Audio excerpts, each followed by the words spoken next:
Imagine good growth in every postcode and hope in every heart. Well, imagine no more.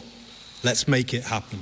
So here we have a speech which on some level had a contradiction at its heart. He is promising to give power away from the centre, having taken up power as Prime Minister, but at the same time that it might not necessarily be accompanied, for now at least, by any new money or finance with it. And this, I think, will become a hallmark of the Burnham Premiership and one of the central questions throughout it. Can and does new power mean much when there is no new money to back it up?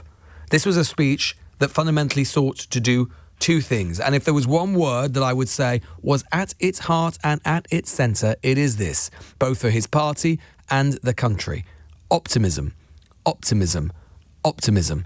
There is a sense at the heart of the Team Burnham, and indeed in Andy Burnham's own diagnosis, I think, of why Keir Starmer will no longer be Prime Minister, of the failure of his premiership, at least the political failure of it, that this was a government that too often seemed too dour, that too often seemed as if it did not have hope at its heart, that it did not have a sense of direction to the country and a sense that better days lie ahead. At the heart of that speech was a corrective and rejoinder to that approach. Andy Burnham believes that the big problem with our democracy right now is that people across this democracy no longer believe that the democracy, that Westminster, that politics can actually improve their lives. Is Andy Burnham a bit too Mr. Manchester for you? Sometimes I feel actually terrible about public opinion and sentiment we bring into politicking, really.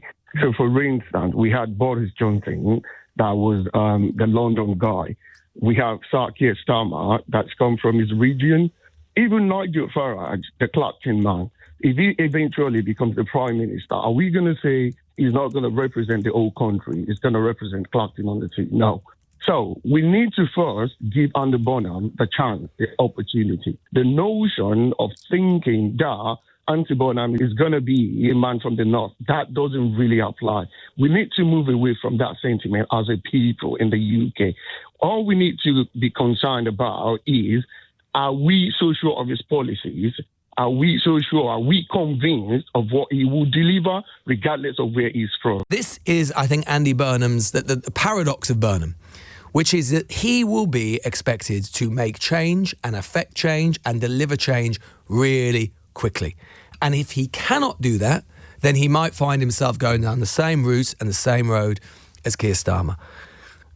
But if his answer is to give power away, and suddenly he's being held accountable for things and held responsible for things that he no longer has any power over, because he's given that power not just to Labour politicians in places like Manchester, but maybe to Reform politicians or Conservative politicians who don't have the same agreement or the same philosophy or the same politics as he does.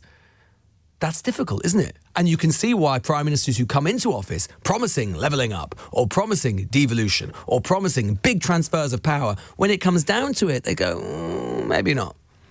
Maybe not. All of these newspapers and all these newspaper proprietors constantly lecturing everybody about liberal, metropolitan elite, blah, blah, blah. And as soon as we actually have a Prime Minister coming in and a politician coming in who certainly does not represent a constituency like that, and he has a northern accent, and he is unashamedly northern, and he's unashamedly from Manchester, and he unashamedly puts forward these ideas which will benefit the north of England and the regions and places that have been historically and economically suppressed for a long time. Suddenly everyone starts talking about, he's only going to represent Manchester. Oh, what about London? Oh, what about the south of England? Do not get me wrong. London, I love London. I live in London. I'm not from here, but I love it. It is an absolute economic motor. But it is extraordinary, I think, this sort of snobbery that starts to emerge almost instantly from a certain breed of commentator, newspaper proprietor, whatever it happens to be, or whoever it happens to be, who constantly lecture everybody all of the time about what the real country wants. And then you get a politician who actually sounds a little bit like the real country and is certainly from a bit of the quote-unquote real country. And before it, they lose their heads entirely and start suggesting that somehow he's only going to be Prime Minister for 10 million of us rather than 70 million of them.